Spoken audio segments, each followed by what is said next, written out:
এমন সুন্দর জীবন, এমন সুন্দর যৌবন, আহা শক্তির টাইমটা, জীবনের সক্ষমতার সময়। ছোটবেলা তো ভাইয়া দুর্বল, বৃদ্ধ বয়সটাও দুর্বল। তোমাদের অনেক কিশোর নওজোয়ান একজনের গায়েও চাদর নাই, কিন্তু মুরব্বী সবগুলোর গায়ে চাদর। দেখো চাকায়া, এই চাচারা তো আমার সব পরিচিত চাচা। অর্থ হইল এই বৃদ্ধের এই দুর্বলতা তাকে চাদর গায়ে দিতে বাধ্য করেছে। তার শরীরে শীতের অনুভূতিটা বেশি, ঠিক কিনা বলেন নাকি? কিন্তু তোমরা নওজোয়ান, তোমাদের অধিকাংশ কারো গায়ে চাদর নাই। তোমরা দেখো ভাইয়া, আমার গায়ে কোনো চাদরই নাই। তাইলে বুঝাইতে চাইলাম, এই শক্তির সময় যৌবন। যুবক চাইলে পাহাড় কাইটা সমান করতে পারবে, যুবক চাইলে সাগর নদী মাটি দিয়ে ভরাট করে দিতে পারবে। একটা এলাকার যুবক ছেলেরা যদি চায়, সবার হাতে হাতে মদের বোতল পৌঁছাই দিতে পারবে। একটা সমাজের ছেলেরা যদি চায়, সবার হাতে হাতে নামাজের মুসল্লাও তুলে দিতে পারবে। অতএব ছেলেরা, তোমরা যারা যুবক আয়োজন করছো, আমি তোমাদের উৎসাহ দেই, একটু আগাও, এখানে থাইমা যাইও না। একটা মাহফিল করছি, এক ফোটলা বিরিয়ানি খাওয়াই দিছি, খালাস না বন্ধু, একটু আগাও। তোমরা আবার বসো, যে কয়জনে মাহফিলের আয়োজন করছো, তোমরা আবার বসো, যে আমরা কেমনে আটটু ভালো হইতে পারি, আটটু চরিত্রবান হইতে পারি, আমরা কেমনে নিজেরা নামাজ ধরতে পারি। একটু যদি হিম্মত করো যুবক, ইনশাআল্লাহ ভালো হবে। শনিবার দিন আমি আমার মাদ্রাসায়, এই শনিবারে সকাল 10টা থেকে বিকাল 4:30 পর্যন্ত, এইবারই প্রথমবার আমি আলাদা 16 বছর থেকে 30 বছরের নিচে যাদের বয়স, এই কিশোর যুবকদের জন্য আলাদা ইসলাহি মজলিসের আয়োজন করছিলাম। আমার শায়েখ আল্লামা মুফতি মুশতাকুর নবী সাহেব বয়ান করছেন, আল্লামা মুফতি আমজাদ হুসাইন সাহেব বয়ান করছেন, হজরত মাওলানা মুফতি ইউসুফ বিন ইকবাল বয়ান করছেন, আমাদের কুমিল্লা ক্যান্টনমেন্টের বড় একজন শিশু বিশেষজ্ঞ ডাক্তার মিজানুর রহমান, উনি বয়ান করছেন, আমি নিজে কিছু কথা বলছি। প্রায় 600 ছেলে এন্ট্রিভুক্ত আসছে, এখানে উপস্থিত হয়েছে 600। সন্দ্বীপে, চট্টগ্রামে আমরা প্রতি বছর সন্দ্বীপ যাই, সেখানে 4টা-5টা ছেলে ফজরের নামাজের জন্য, তারা বন্ধু কলেজের ছেলে, 4-5 জন ছেলে মাত্র। ওরা একদিন সিদ্ধান্ত নিছিল, ওরা সবসময় ফজরের নামাজ পড়তো, তো ওরা একদিন সিদ্ধান্ত নিছে যে ফজরের পরে তারা সন্দ্বীপ তো সাগরের পারে, তো সাগরের পারে হাঁটতো তারা। তো তারা একদিন সিদ্ধান্ত নিছিল, আজ থেকে 1 বছর আগে, যে আমরা সকালবেলা না হাইটা চলো আমরা বন্ধুদেরকে ফজরের জন্য জাগাই, ফজরের ক্যাম্পেইন করি, ফজরের জন্য গণসংযোগ করি। এই 4-5 জন ছেলে উদ্যোগ নিয়ে শুরু করছে। ঠিক 1 বছরের মেহনতে এই গত নভেম্বর, 24 সালের নভেম্বরে আমি গেছি মাহফিলে, ওইখানে তারা আমার লিস্টেড, ফজরের পরে আমি তাদের জন্য আলাদা বয়ান করছি, তাদের আলাদা মাহফিল হয়েছে ফজরের পরে। মানে রাইতে আমি যেই প্যান্ডেলে ওয়াজ করছি, ওই প্যান্ডেলটা তারা সকালের জন্য আবার ভাড়া নিছে। বুঝেন না এই কথা? আমি ওখানে ছিলাম, আর ওখানে রাত্রে আসা যায় না, ওইটা সন্দ্বীপে স্পিড বোট দিয়ে আইতে যাইতে হয়, তো তার রাইতে আওয়ানোর সিস্টেম নাই, থাকতে হয়। এই জন্য ফজরের পরে আবার বয়ান করছি 1.5 ঘন্টা। তো ওরা, আমি বললাম এত ভোরে ছেলেরা আইবনি, কয় হুজুর আসবে ইনশাল্লাহ, আপনি দেখেন। তারা আমারে দেখাইছে কাগজে কলমে লিস্টেড করা, প্রায় 4,500 ছেলে এখন ফজরের নামাজ জামাতে পড়ে। যুবক চাইলে কি না পারে, যুবক চাইলে ভাঙতে পারে, যুবক চাইলে গড়তে পারে, যুবক চাইলে বুলডোজার দিয়ে সমান করে লাইতে পারে, সমান করে ফেলতে পারে। আবার সেই ভাঙার উপরে যুবক চাইলে গড়তেও পারে। আল্লাহ তাআলা নওজোয়ানের শরীরে অসম্ভব হিম্মত দান করছে, অসম্ভব হিম্মত। এই জন্য বাপ, আমি যুবক যারা, তাদেরকে উৎসাহিত করলাম। মহান আল্লাহ পাক রব্বুল আলামিন আমাদেরকে বলছেন, আমি তোমাদের ইমানদার, ইমান নিলাম, আমি ইমান দিছি বান্দা, আমি গত বছর যখন তাবলীগের সফরে ছিলাম দিনাজপুর জেলায়, গত বছর আগস্ট মাসে ৭২ বছর বয়স্ক একজন হিন্দু লোককে কালেমার দাওয়াত দিছিলাম। ওনার 2 ছেলে মুসলমান। ওনারে আমি 2.5 ঘন্টা কালেমার দাওয়াত দিছি। আমরা 3 জন আলেম মিলে কত অনুনয় বিনয় করছি, কাকুতি মিনতি করছি, কাঁদছি, চোখের পানি ফেলছি। একটা বার চাচা কালেমা পড়েন, আপনার ছেলে মুসলমান, ছেলের বউ মুসলমান, আপনার নাতি নাতনি সব মুসলমান, আপনি এখনো বসে আছেন কেন? আহা, এই ৭২ বছর হয়ে গেছে। বুড়া মিয়া কয় আমি ওটা বলবো না। বলে নাই। আমি আমার সাথীদের কাছে, আমার 26 জন সাথী নিয়ে চিল্লাই গেছি। 16 জন আলেম, এক চিল্লা সফরে 950 মানুষ আল্লাহর রাস্তায় বের হয়েছে চিল্লার জন্য। আলহামদুলিল্লাহ, আল্লাহই করাইছে। তো বলতেছিলাম, আমি সাথীদের কাছে এসে বলছিলাম যে দেখেন ৭২ বছর বয়স হয়ে গেছে, এক আল্লাহর বান্দা, তার জবান দিয়া কোনোদিন তার মালিকের নামটা বের হয়।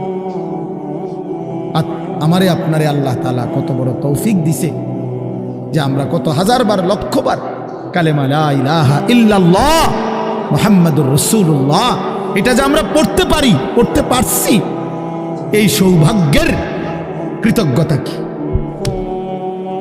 এটা যদি আল্লাহ আমগো জবান দিয়ে কোনোদিন না বলাইতো। কথা বলে না বাপ? এই ছেলেরা মিয়া, এই বাপ যারা নামাজ পড়ো না, আরে না ফরমান, তুই যদি হিন্দুর ঘরে জন্ম নিতি, তুই যদি ইহুদির ঘরে জন্ম নিতি, তুই যদি খ্রিস্টানের ঘরে জন্ম নিতি, বেটা কি হতো জীবন? যদি কোনোদিন কালেমার আহ্বান না শুনতা। তুমি তো মুসলমানের ঘরে জন্ম নিয়া এভাবে ইমানকে ফেলে দিলা। মুসলমানের ঘরে জন্ম নিয়ে এভাবে নামাজকে প্রত্যাখ্যান করলা। ছি ছি ছি ছি, তোমারে দেখে তো হিন্দুও হাসবে, তোমারে দেখে তো ইহুদিও হাসবে, তোমারে দেখে তো খ্রিস্টানও হাসবে, যে দেখছো হয় নাকি শ্রেষ্ঠ জাতি, ওদের ধর্ম নাকি শ্রেষ্ঠ ধর্ম, ওদের ধর্ম কোরআন নাকি শ্রেষ্ঠ কিতাব, ওদের শ্রেষ্ঠ ধর্ম ওদেরই পছন্দ হয় না, ওদের শ্রেষ্ঠ কিতাব ওরাই পড়তে পারে না। তো এটা কিসের শ্রেষ্ঠ? কথা বলেন না। তাহলে আমি তো আমার ধর্মের অপমান। কথা বলেন না, আমি আমার ধর্মের অপমান না, আমি আমার কোরআনের অপমান। এজন্য তোমরা যারা বেনামাজি ছেলে, তোমরা ধর্মের অপমান। তোমাদের যাদের চুল বেঈমানের মতো, তোমরা মুসলমান ধর্মের অপমান। তোমাদের কারণে আমার ধর্ম লজ্জিত, তোমাদের কারণে ধর্ম বেইজ্জতি হয়েছে। তোমরা ইসলামকে অপমানিত করলা, আল্লাহকে অপমানিত করলা, আমার নবীর শ্রেষ্ঠতম 23 বছরের আদর্শকে তোমরা অপমানিত করলা। এই অপমানের বিচার আল্লাহ করবে, মনে রাখো, ছেড়ে দিবে না বাপ। আল্লাহ কোরআনে বলছে, বান্দা আমি 1 সেকেন্ড ছাড়বো না, আমি হিসাব নিব। তুমি আমারে কি মনে করছো বান্দা? বাদুগা খাওয়াইছি দেখিয়া তুমি মনে করছো আমি মাতি না? হ্যাঁ, কিটা মনে করছো? এ পেশাব পায়খানার ভাত তুমি মনে করছো? আমি কিছুই বলবো না, কিছুই বলবো না। তুমি জানো না ফেরাউনকে শোয়াইছে কে? তুমি জানো না কারুনকে শোয়াই দিছে কে? তুমি জানো না নমরুদ সাদ্দাতকে নিশ্চিহ্ন করে দিয়েছে কে? তুমি শোনো নাই? তুমি আন্দাজ করো নাই আমি আল্লাহ কেমন? এই পৃথিবীর কত অবাধ্য জাতিকে আমি আল্লাহ ধ্বংস করে দিয়েছি, শোনো নাই? কই, গোটা পৃথিবীর সমস্ত আধুনিক প্রযুক্তি থাকার পরেও তো বাবা আমেরিকার ওই বেঈমানরা, ক্যালিফোর্নিয়ার লস অ্যাঞ্জেলস তাদের একটি স্টেট আগুনে দাবানলে পুরে ছাই হয়ে গেছে। লক্ষ লক্ষ কোটি কোটি মিলিয়ন বিলিয়ন ডলারের এক এক বিল্ডিং। আপনারা মুরব্বীরা মিলিয়ন বিলিয়ন ডলার কি তাই বুঝতেন না? কয়টা? আপনি 1 মিলিয়ন বিলিয়ন ডলার কত টাকা? কমপক্ষে 300 টাকার বেশি। মানে আপনি এটি বুঝতেন না, টেহাইডি এটান বুঝতেন না। কথা বুঝছেন কিনা? হ্যাঁ, আমরা কিতাবে পড়ছি এক বুজুর্গকে, হ্যাঁ, একটা জিনিস দামি ওনার কাছে ছিল, তো ওনার কাছে বলছি এটা আপনি বিক্রি করে দেন। কত মূল্য? উনি বলছে 100 দিরহাম, 100 টাকা। তখন উনি যখন বিক্রি করে দিছে, ওনারে 100 দিরহাম দিছে। তো অন্য কেউ ওনারে পরে বলছে, হায় হায় জনাব, আপনি তো বহুত বড় ঠকছেন, মাত্র 100 টাকা দাম চাইলেন, এটার দাম তো আরো অনেক। তো উনি বলছেন, আল্লাহর কসম, 100 টাকার উপরে, 100 দিরহামের উপরে কোনো সংখ্যা আছে? আমার তো এটা জানা নেই, আমার তো এর উপরে কিছু জানা নাই। হ্যাঁ, আমার মেজো বোনের বিয়ে যখন হয়েছিল, মেজো বোন, আমি তখন প্রাইমারি শেষ করে মাদ্রাসায় ভর্তি হয়েছি। এই সময় আমার বোনের বিয়ে হয়েছে। তো বোন জামাই যখন ওই আগে ছোটবেলায় বিয়ের দিন বোন জামাই যখন আসছে, তখন শরবত খাওয়াইছি যে গেইটে নাকি, তখন কিছু টাকা দিতে হয় না, যে শরবত খাওয়ায় তারে। তো আমারে 100টা টাকা দিছে উনি প্রথম। তো এগুলা নাকি ওনার কাছে আরো টাকা ছিল, তো এগুলো ওই আর একটু সাফাসাফি করলে আরো দেয়, আরো কিছু দেয়, না মানলে আরো দেয়, এমনি এমনি নিয়ম ছিল। আমার 100 টাকা দিছে, আর এটা দেখে আমি একটা দৌড়ে আইয়ালাইছি। আমার পুরা মনে আছে, একেবারে কসম, আমার পুরো এখনো মনে হইলো আর এই কথাটা। আমার একেবারে আমার ভাই, চাচাতো ভাইটাই বা অন্যরা এত দমকাইছে, বেউকুফ, 100 টাকা লইয়া দুধ দিয়ে আইয়ালাইছ। আমি বলছি, আমি তো আসলে এর চাইতে বেশি টাকা জীবনে আর দেখি নাই। তো বলতে চাইলাম, হাজার হাজার কোটি কোটি মিলিয়ন ডলারের এই বাড়ি ভবন, এগুলো পৃথিবীর সর্বাধুনিক প্রযুক্তি দিয়ে, অত্যাধুনিক প্রযুক্তি থাকা সত্ত্বেও, আধুনিক সরঞ্জামাদি থাকার পরেও বাফ আল্লাহর দেওয়া আযাবে আগুনে যখন জ্বলছে, এই কয়দিন হইল, কোনো বেঈমানে 1 সেকেন্ডের জন্য আগুন নিভাইতে পারে নাই। 14,000 ফায়ার সার্ভিস কর্মী একসাথে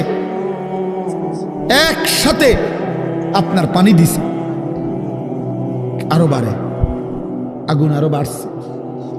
তার মানে বোঝা গেল, বাবা, পৃথিবীর কারো শক্তি মূলত কোনো শক্তি না, আল্লাহর শক্তির সামনে, আল্লাহর ফায়সালার সামনে। আল্লাহ যদি ভালো রাখে তাইলেই ভালো থাকা।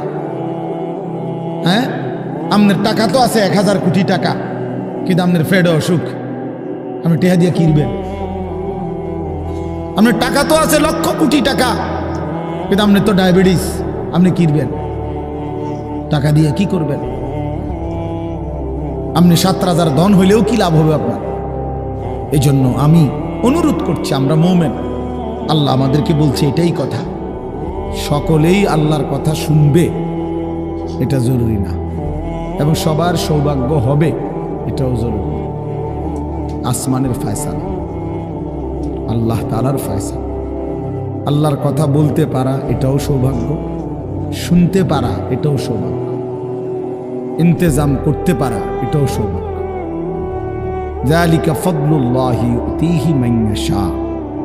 আল্লাহ তাআলা বলছেন, এটা আল্লাহ তাআলার ফজল, অনুগ্রহ, দয়া, তিনি যাকে ইচ্ছে করেন দিয়ে থাকেন, তিনি যাকে ইচ্ছে। হযরতে বেলাল রাদিয়াল্লাহু তাআলা আনহু, ওনার বাড়ি মক্কা মদিনা না, অনেক দূরে, কিন্তু উনি মুসলমান হয়েছেন, সাহাবী হয়েছেন। হযরতে হুযাইফা, নবীজির সাহাবী, ওনার বাড়ি মক্কা মদিনা না, ইয়ামান, উনি মুসলমান হয়েছেন, সাহাবী হয়েছে।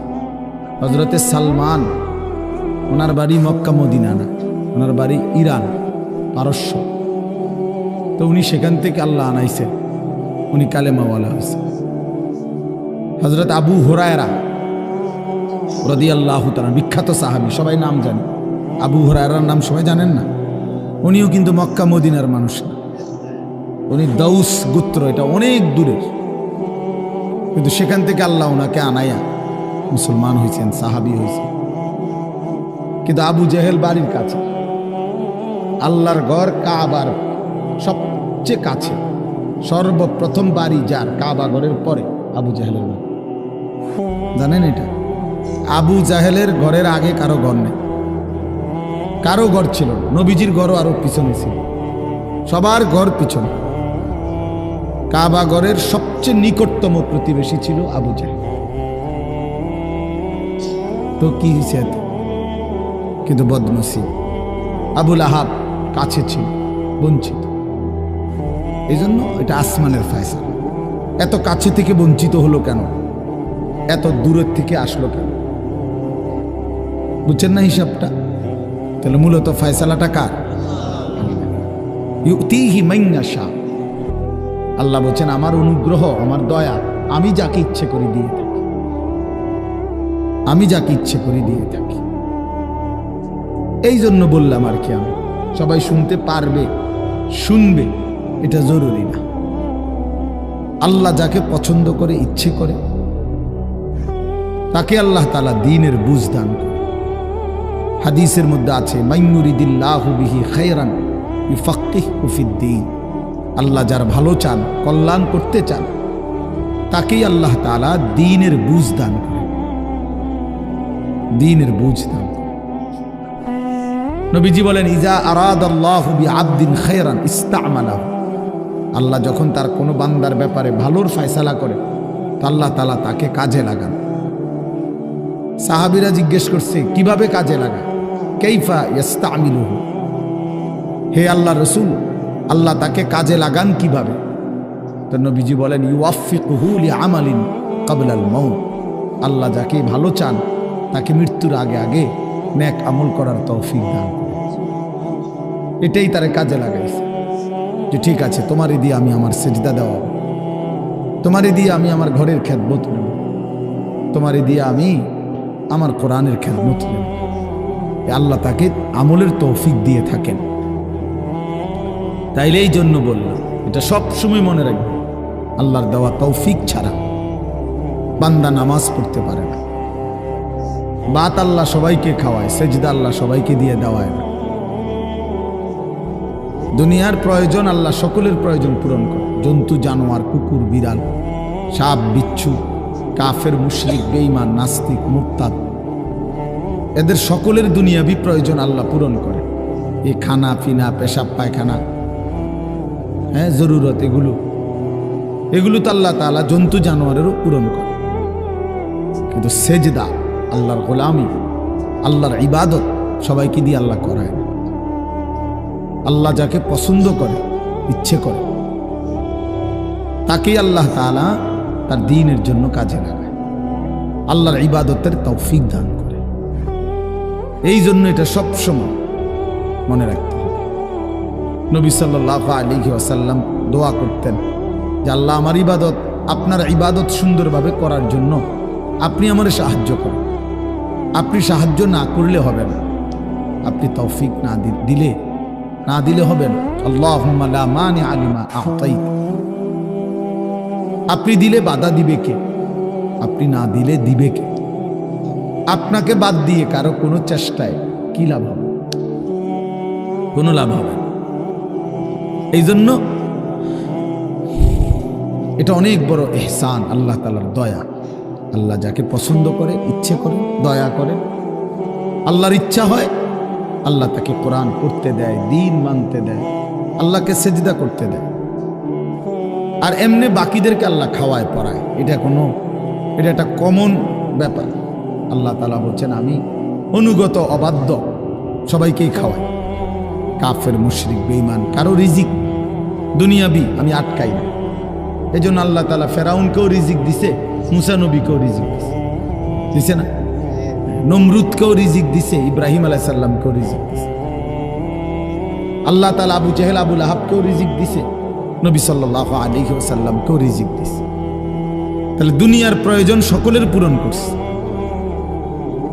সকলের। কিন্তু আখিরাত সমান না, আখিরাত ভিন্ন। আখিরাত শুধুই ঈমানদারের। পরকালের সুখ শান্তি নিয়ামত শুধুই ঈমানদারের, শুধুই সেজদাওয়ালার। কোরআন শরীফে আছে আল্লাহ তাআলা বলবে কুলু ওয়াশরাবু হানিআম বিমা কুনতুম তা'মালুন। আমার বান্দা বিগত জীবন দুনিয়াতে যে আমল করছো তার বিনিময়ে আজকে জান্নাতে খাও, পান করো, ওগুলোর বিনিময়। কুলু ওয়াশরাবু হানিআম বিমা আসলাফতুম ফিল আইয়ামিল খালিয়া। আল্লাহ বলেন, জান্নাতীকে বলবে, বান্দা নিশ্চিন্তে আরামসে দুনিয়ার জীবন যে তুমি নেক আমল করেছো তার বিনিময়ে আজকে আরামসে নিশ্চিন্তে নির্বিঘ্নে আমার জান্নাতে খাও এবং পান করো। জাযাআম বিমা কানু ইয়ামালুন। আল্লাহ তাআলা বলেন, জান্নাতের এই নিয়ামত বান্দা তোমাকে দিলাম কিসের বিনিময়ে? জাযাআম বিমা কানু ইয়ামালুন। ওই যে দুনিয়ায় আমল করেছিলে তার বিনিময়। এ তোমার সেজদার বিনিময়, এ তোমার রুকুর বিনিময়, এটা তোমার জিকিরের বিনিময়, আমার গোলামের বিনিময়, আমার বন্দিগির বিনিময়। এই জন্য আখিরাত শুধুই মুমিনের জন্য, পরকাল শুধুই ঈমানদারের জন্য। এই জন্য আল্লাহ তাআলার তৌফিক ছাড়া বান্দা আমল করতে পারে না, নামাজ পড়তে পারে না, সেজদা দিতে পারে না। কত ছেলে দেখেন না, চোখের সামনে এক ওয়াক্ত নামাজ পড়ে না, জানেও না সে মানুষের বাচ্চা নাকি জানোয়ার, এটাও জানে, হাইওয়ান কিনা না মানুষ বলতে পারে। কে পাঠাইলো, কেন পাঠাইলো, কে সৃষ্টি করলো, কেন সৃষ্টি করলো, কি জন্য আসলো, কিচ্ছু জানে, কিছুই জানে না। লক্ষ্য উদ্দেশ্যহীন, গন্তব্যহীন এক পাগল, মাতাল, ছাগল, যা মন চায় তাই করে, যা মন চায়। এটা জিন্দিগি আর কি। এ তো লক্ষ্য উদ্দেশ্যহীন জীবন, জন্তু জানোয়ারের জীবন।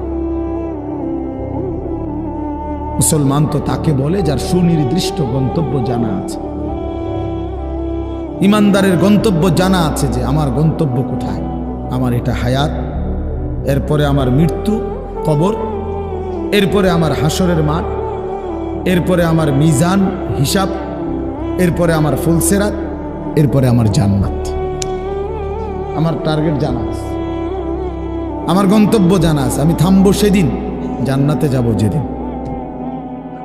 আমার টেনশন দূর হবে সেদিন, আমি জান্নাতে ঢুকবো যেদিন। ওয়াকালুল হামদুলিল্লাহিল্লাযী আযহাবা আন্নাল হাযান। কোরআনুল কারীমের মধ্যে আছে, আল্লাহ তাআলা বলেন, জান্নাতি বান্দা জান্নাতে ঢুকে বলবে, আল্লাহ আপনার প্রশংসা করছি, আজকেই আমার চিন্তা পেরেশানি জীবনের তরে শেষ হলো। আজ আমি জান্নাতে ঢুকলাম, এবার আমি নিশ্চিন্ত হলাম, নিশ্চিন্ত হলাম, আর কোনোদিন এই জান্নাত থেকে বের হতে হবে। আল্লাহ তাআলা বলছেন, আর কখনোই এখান থেকে বের হইতে হবে না। খালিদিনা ফিহা আবাদা, চিরস্থায়ী। চলেন বাপ, এই জন্য বললাম নিজেদের ছেলে, নিজেদের মেয়ে, নিজেরাও ইনসাফের সাথে ভাইবেন যে আপনি আখিরাত চিনেন কিনা। আপনার ছেলে মেয়েগুলো যেই জীবন পরিচালনা করতেছে, এতে কি মনে হয়, এতটুকু আন্দাজ করা উচিত যে আমার ছেলে আসলে আখিরাত চিনে কিনা, আমার ছেলের সামনে কোনো গন্তব্য আছে কিনা, নাকি এই মোবাইল, নারী, ছবি, জিনা, ব্যভিচার, মদ, জুয়া, নাচ, গান, উলঙ্গ দৃশ্য, হালাল হারামের কোনো বাজ বিচার নাই, পাক নাফাকের কোনো বাজ বিচার নাই, লজ্জা শরম হায়া কিচ্ছু নাই। যখন যা মন চায় খাইতেছে, হ্যাঁ, যা মন চায় তাই করতেছে। তো এই খামখেয়ালি জীবন, যখন যা মন চায় তাই, হালাল হারাম, জায়েজ না জায়েজের জীবন, যার পার্থক্য নাই, আল্লাহ তাআলা কোরআনে বলছে তার উদাহরণ হলো ফামাসালুহু কামাসালিল কাল, কুত্তার মতো। হ্যাঁ, এটা কোরআন শরীফের আয়াত। ওই জীবন কুত্তার জীবন, কুকুরের জীবন। এই জন্য আমি সবসময় এটা বুঝি, বেনামাজির জিন্দেগি কুত্তার জিন্দেগি। এই ফজরের নামাজ না পড়ে যে জানোয়ারগুলো ঘুমায় থাকে, এগুলা কুকুরের জিন্দেগি। খালাস। এই সুদখোরগুলো যে জিন্দেগি কাটায়, এগুলো কুকুরের জিন্দেগি। এই হারামখোরগুলো যে জীবন কাটায় এটা জানোয়ারের জীবন। কোরআন শরীফের আয়াত এটা। ওয়াত্তাবাআ হাওয়াহু ফামাসালুহু কামাসালিল কালব। আল্লাহ বলছে মনের ইচ্ছা মতো যে চলে, আল্লাহর হুকুমের পরোয়া করে না, হালাল হারাম এর পার্থক্য যে মানে না, আল্লাহ বলছে তার উদাহরণ কামাসালিল কালব, কুত্তার মতো, কুকুরের মতো। ইন তাহমিল আলাইহি ইয়ালহাস আও তাতরুকহু ইয়ালহাস। আল্লাহ বলছে কুকুরের স্বভাব, দৌড়ানি দিল জিব্বা লম্বা করে হাঁফায়, ছেড়ে দিল দাঁড়ায়া দাঁড়ায়া জিব্বা লম্বা করে হাঁফায়, জিব্বা লম্বা করে হাঁফায়, এমন করে। এ কুকুরের স্বভাব। পেলেও অতৃপ্ত, না পেলেও অতৃপ্ত, থাকলেও অশান্তি, না থাকলেও অশান্তি। কারণ হারাম করছে, নাফরমান যে, আল্লাহর অবাধ্য যে, পাক নাফাক, হালাল হারাম, যার কাছে সুদ আর ব্যবসা একই রকম মনে হয়, সে কি মানুষ নাকি?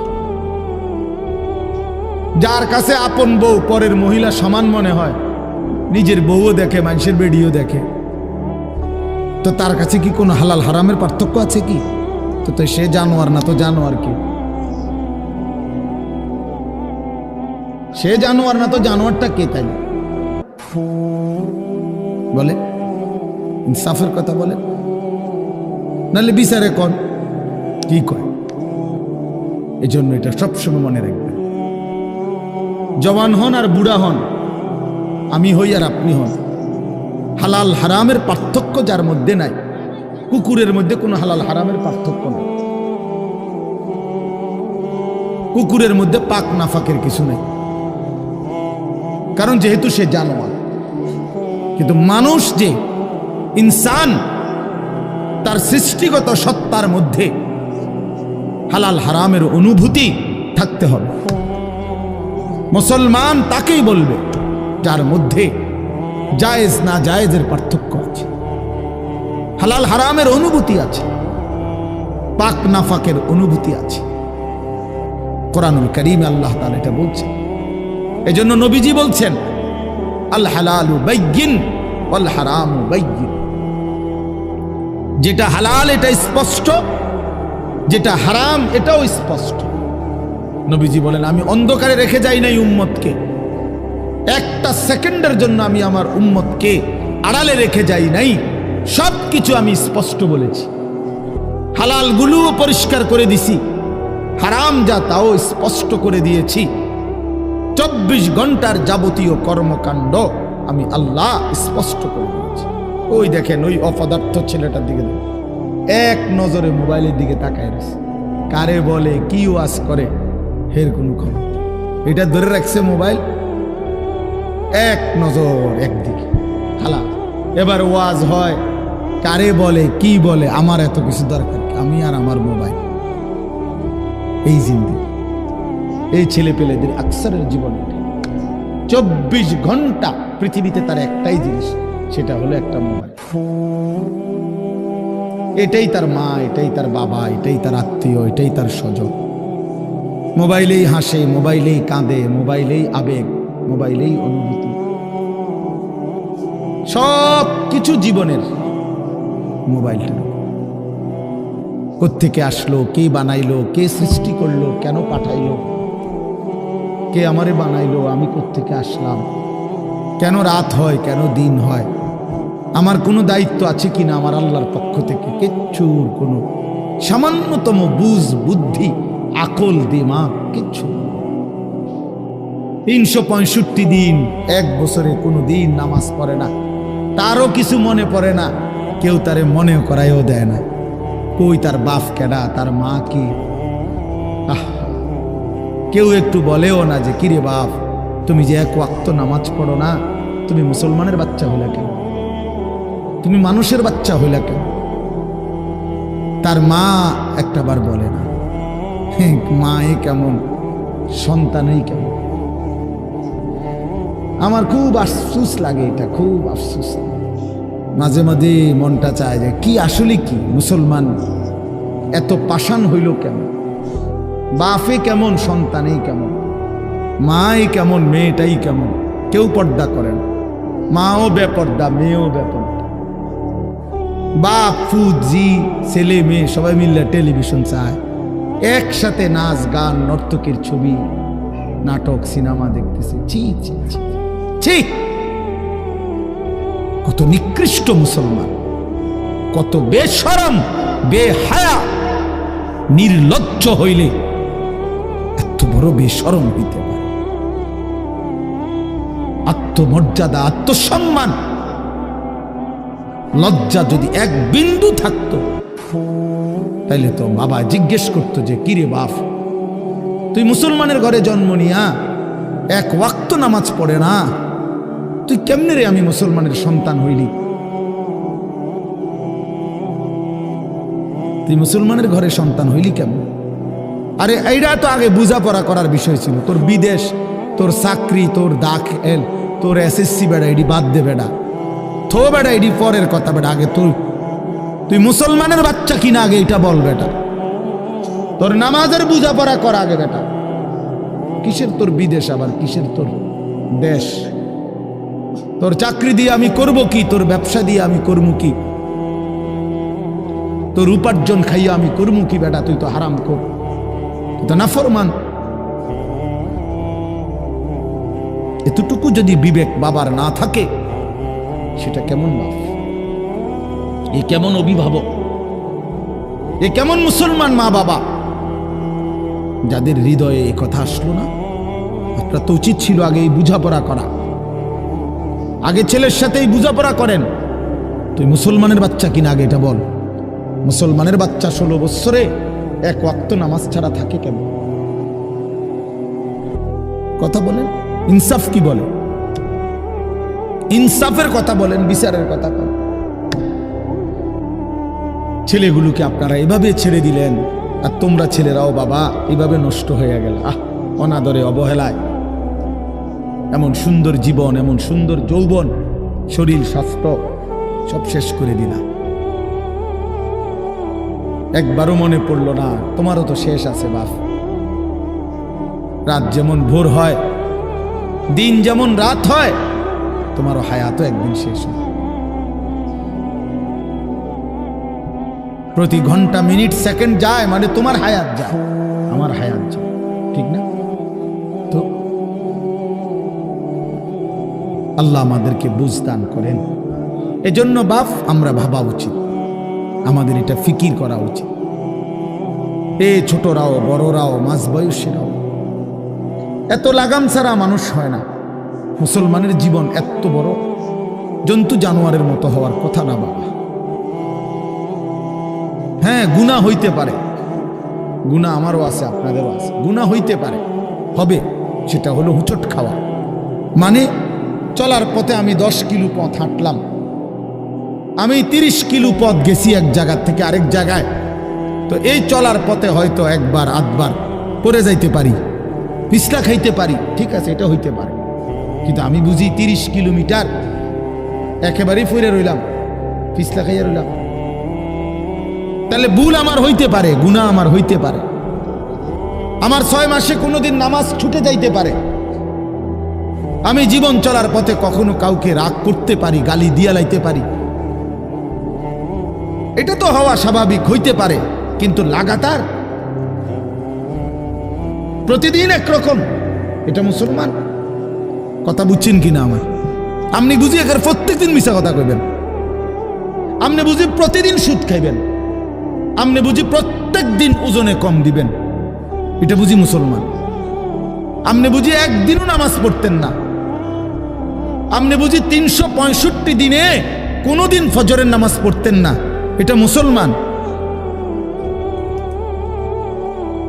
তো এটা তো হুচট খাওয়া না, এটা তো গাদ্দারি, এটা তো ইচ্ছা করে ঠান্ডা মাথায় ধীরে সুস্থে ভেবে চিনতে আল্লাহর সাথে গাদ্দারি করতেছে। আল্লাহরে বুড়া আঙ্গুল দেখাইতেছে যে দেখো কইলা কেন সেজদা দিতাম না, চাই কিতা করতাম। আল্লাহ বলবে অসুবিধা নাই বান্দা, বাতে না খাও, আর তো বেশি কিছু না, দুগা খানাই তো খাও আর ঘুম যাও, খানা তো কুত্তাও খায়। তবে মনে রাখো কবরে আইসো একটা লাথি দেওয়া ফেরেশতারে দিয়া, একটা লাথি, এক লাথিতে বুঝবা আমার নাফরমানির শাস্তি কি। কাল্লা সাউফা তা'লামুন সুম্মা কাল্লা সাউফা তা'লামুন। আল্লাহ বলে বান্দা কবরে আইসো, আমি বুঝায় দেব আমার নাফরমানির শাস্তিটা কি। ফেরেশতা দুই কান বরাবর, আল্লাহর নবী বলছেন নাফরমানের কবরে ফেরেশতা ফায়াদরিবু দারবাতান বাইনা উযুনাইহি, দুইটা কান বরাবর ঘাড়ের মধ্যে প্রত্যেকটা আঘাত করবে লোহার হাতুড়ি দিয়ে। ফায়াসিহু সাইহাতান, নাফরমান কবরে এত জোরে চিৎকার করবে ইয়াসমাউহা মান ইয়ালিহি ইল্লা সাকালাইন। আল্লাহর নবী বলেন দুনিয়াবাসী মানুষ এবং জিন ব্যতীত আল্লাহর সব সৃষ্টি ওই বেঈমানের কবরের চিৎকার শুনতে পাবে, এমন জোরে চিৎকার দিবে। একটা একটা আঘাত এভাবেই চলবে কিয়ামত পর্যন্ত,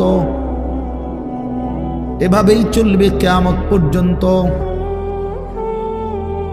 আল্লাহর নবী সাল্লাল্লাহু আলাইহি ওয়াসাল্লাম বলেন নাফরমান পাপীকে যখন কবরে রাখা হবে, তিনটা প্রশ্নের উত্তর যখন নাফরমান দিতে পারবে না, সাথে সাথে কবর তারে এত জোরে একটা চাপ দিবে, একটা চাপ দিয়া ডান পাশের মাটি বাম দিকে, বাম দিকের মাটি ডান পাশে চলে আসবে।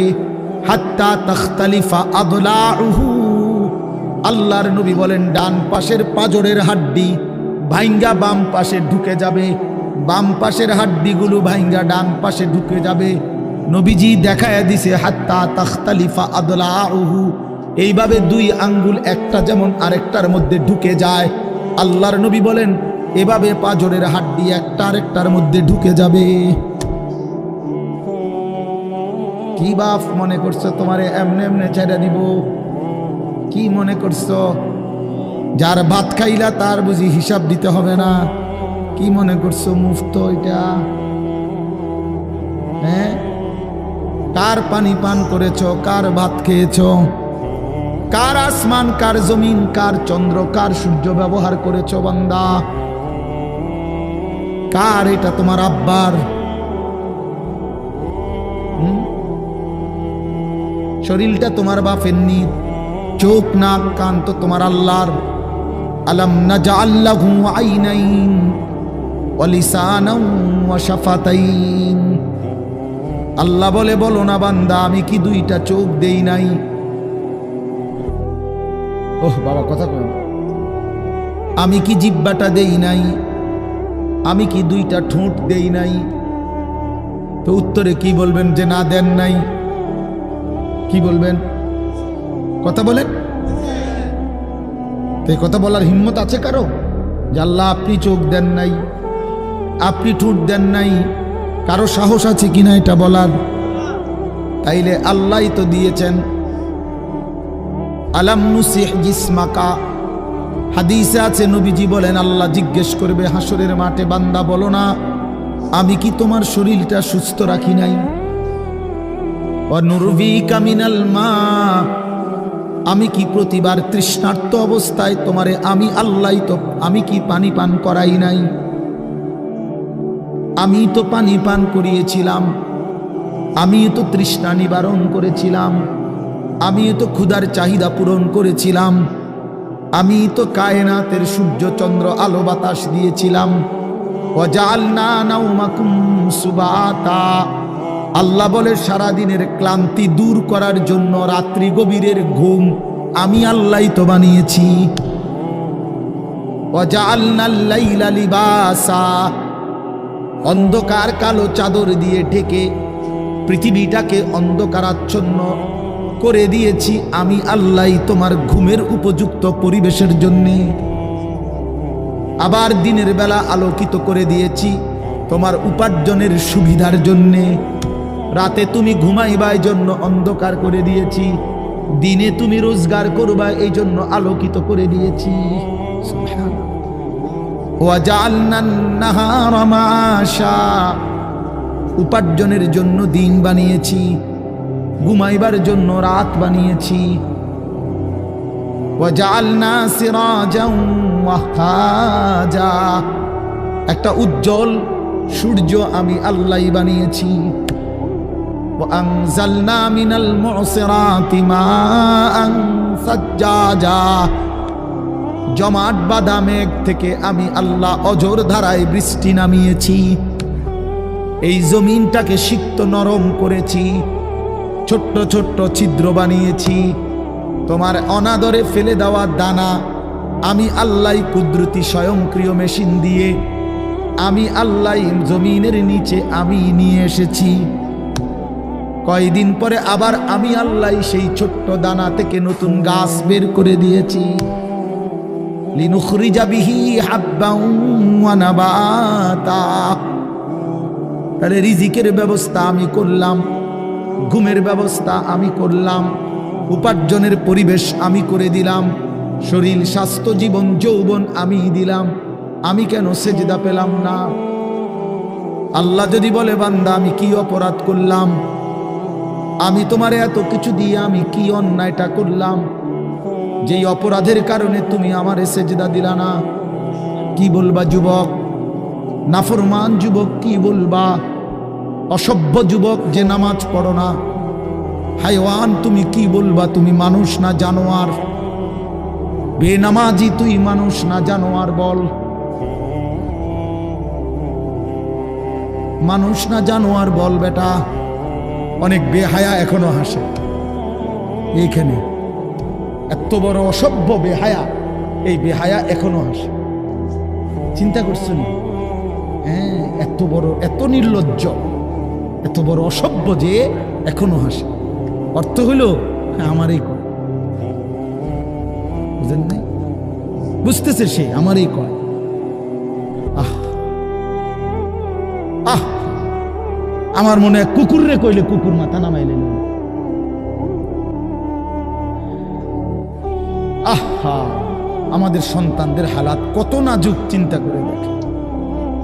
মুসলিম সমাজে বসবাস করে, বাপ মুসলমান, মা মুসলমান, চারিদিকে মসজিদ, চারিদিকে মাদ্রাসা, কত দাড়িওয়ালা, টুপিওয়ালা, পাঞ্জাবিওয়ালা। প্রতিদিন মসজিদের মিনারা থেকে উচ্চ কণ্ঠে মাইকের হর্ন দিয়ে আজান হইতেছে। এত বেশি মাইক, হর্ন, মসজিদ, মাদ্রাসার পরিবেশের মাঝখানে থাইকাও এটা কত বড় গাদ্দার, কত বড় গাদ্দারা নাফরমান।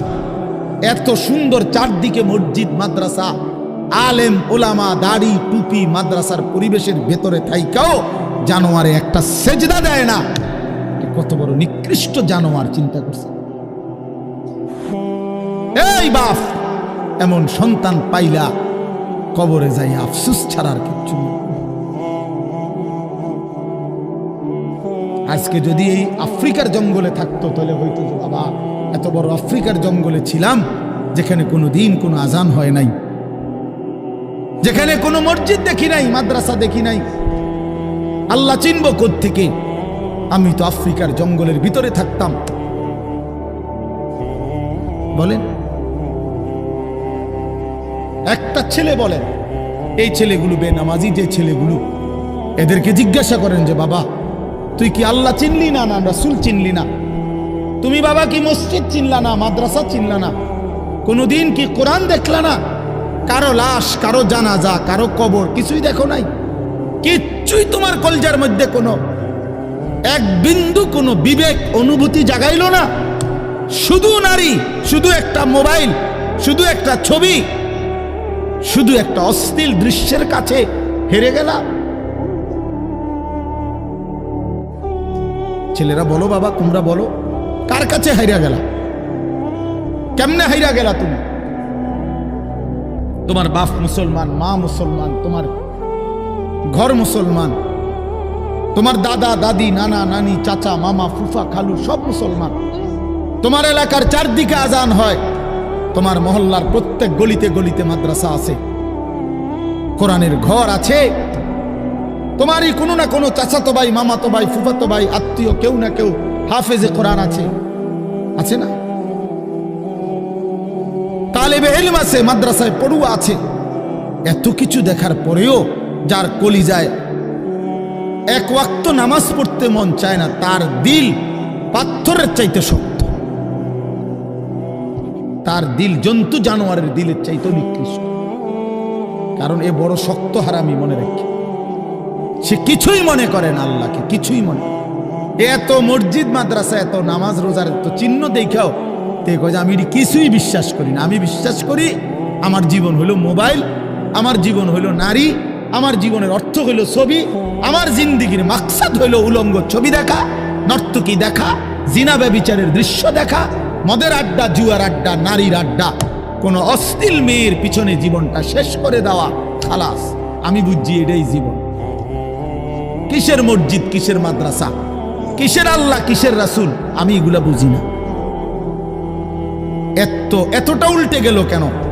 এত বড় লানত হলো কেন বলেন বাবা? অতএব আপনাদের কাছে অনুরোধ করলাম, আপনারা আপনাদের বিবেককে নিয়ে ভাবেন। তোমরা ছেলেরাও বাবা রাগ হইও না, বুঝতে শিখো বাবা। কে ফিরাবে তোমাদেরকে? কে ফিরাবে? কে ফিরাবে? কে ফিরাবে বাপ? তোমরা কি কোনোদিন মরবা না? আজ যদি মৃত্যু হয়, এই বেনামাজি জিন্দিগি নিয়ে কেমনে কবরে যাইবা? টিকবা কেমন? এই নাফরমানের জিন্দিগি নিয়ে কেমনে টিকবা? এই জন্য আমরা প্রত্যেকেই প্রস্তুতি নেই। যদি ভাবতে শিখি, বুঝি, সামান্য অনুভূতি জাগে, তাহলে এই অনুভূতিটাকে কাজে লাগাবার, একটা জনের গুনাহ মাফ করে নতুন করে নিজেকে আল্লাহর ইবাদত, ঈমান, আমলের দ্বারা সজ্জিত করার একটা শ্রেষ্ঠতম সিজন, মৌসুম আসতেছে। সেটা হলো মাহে রমজান। মাহে রমজান বড় বেশি সুযোগ আসতেছে। আল্লাহ যদি দয়া করে হায়াত দেয়, তো পিছনের সব গুনাহ মাফ করিয়ে নতুন সাজে নিজেকে সজ্জিত করার, আখিরাতের রঙে রঙিন করার, জান্নাতের রঙে নিজেকে গড়ে তোলার এক শ্রেষ্ঠতম মাস মাহে রমজান। রমজান মানে অন্য কিছু, রমজান মানে ভিন্ন কিছু। রমজান মাসে মানে নিজেকে বদলানোর মাস, রমজান মানে নিজেকে পরিবর্তনের মাস, রমজান মানে নিজেকে আখিরাতের রঙে রঙিন করার মাস, রমজান মানে আল্লাহ তাআলার মহব্বতে, রাসূলুল্লাহ সাল্লাল্লাহু আলাইহি ওয়াসাল্লামের মহব্বতে ডুবে যাওয়ার মাস। এটা আমাদের সামনে। আল্লাহ আমাদের জন্য রমজানের হায়াত ভিক্ষা দান করেন। আল্লাহ যেন আমাদের সকলকে রমজান পর্যন্ত পৌঁছিয়ে দেন। এই আয়াত দেখেন, আল্লাহ তাআলা বলছেন, ইয়া আইয়ুহাল্লাযীনা আমানু, হে ঈমানদারগণ, কুতিবা আলাইকুমুস সিয়াম, তোমাদের উপরে রোজা ফরজ করা হলো, কামা কুতিবা আলাল্লাযীনা মিন ক্বাবলিকুম, যেমনটা ফরজ করা হয়েছিল তোমাদের পূর্ববর্তীগণের উপর, মানে পূর্বের ঈমানদার উম্মতদের উপর। কেন ফরজ করা হলো রোজা? উদ্দেশ্য কি? আমি আল্লাহর, লাআল্লাকুম তাত্তাকুন, যেন তোমরা মুত্তাকি হতে পারো, মুত্তাকি হইতে পারো, আল্লাহ ভীরু হইতে পারো। আর মুত্তাকি হলে কি লাভ হবে? উইদ্দাত লিল মুত্তাকিন, আল্লাহ বলে জান্নাত বানানোই হয়েছে মুত্তাকিদের জন্য। মুত্তাকি হবে তো জান্নাতি হবে, জান্নাতি হবে। এই আয়াতটার অল্প একটু কথা, আমি এই আয়াতটাই পড়ছি সূরা বাকারার 183 নম্বর আয়াত, দ্বিতীয় পারা, দ্বিতীয় সূরা। এটার উপর আর একটু কথা বললে আমার কথা শেষ। আমরা আমাদের যদি পরিবর্তন চাই, পরিবর্তনের সুযোগ মাহে রমজান। আমরা যদি আখিরাত সাজাইতে চাই, আমাদের জন্য শ্রেষ্ঠ সুযোগ মাহে রমজান। আমরা যদি ঘুরে দাঁড়াইতে চাই, আমাদের জন্য শ্রেষ্ঠ সুযোগ মাহে রমজান। মাহে রমজান, আল্লাহ নাফরমানির এই জিন্দিগি আমি ছেড়ে দেব, আপনার রঙে রঙিন হব, তাইলে শ্রেষ্ঠতম সুযোগ মাহে রমজান।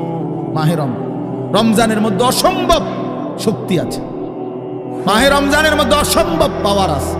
আল্লাহ বলছে, রমজানে বান্দা আইসো আমার কাছে, রাত দিন 24 ঘন্টা আমি আল্লাহ জাহান্নাম থেকে মুক্তি দিতে থাকব।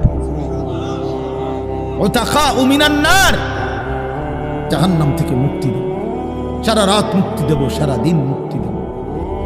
রমজানের প্রতি ঘন্টা, প্রতি মিনিট, প্রতি সেকেন্ড হীরা মণি মুক্তা জহরতের চাইতেও কোটি গুণ বেশি দাম, কোটি গুণ বেশি দাম। আল্লাহ তাআলা সেই মহিমান্বিত রমজান আমাদের সামনে আনতেছেন। আর মাত্র 18-19 দিনও বাকি নাই। এই অল্প কয়টা দিন বাবা, আমাদের উচিত রমজানের জন্য অধীর আগ্রহে মহব্বতের সাথে আল্লাহর কাছে হায়াত ভিক্ষা চাওয়া, যে আল্লাহ এত কাছে আইনা মৃত্যু দিয়েন না, কবরে নিয়েন না, আর কয়টা দিন হায়াত দেন, রমজান পর্যন্ত পৌঁছিয়ে দেন। আল্লাহুম্মা বারিক লানা ফি রাজাব ওয়া শাবান ওয়া বাল্লিগনা রমাদান। আল্লাহ তাআলা বলেন, ইয়া আইয়ুহাল্লাযীনা আমানু। দেখেন, এই একটি আয়াতে আল্লাহ 4টা কথা বলছে। একটা হলো হে ঈমানদারগণ, 2 নাম্বার হলো তোমাদের উপরে রোজা ফরজ করা হলো, 3 নাম্বার হলো যেমনটা ফরজ করা হয়েছিল পূর্ববর্তীদের উপরে, 4 নাম্বার হলো যেন তোমরা মুত্তাকি হতে পারো। কয়টা কথা হলো? এই 4টা কথার আমি 4টা আলগা সংক্ষিপ্ত একটু ব্যাখ্যা বলি।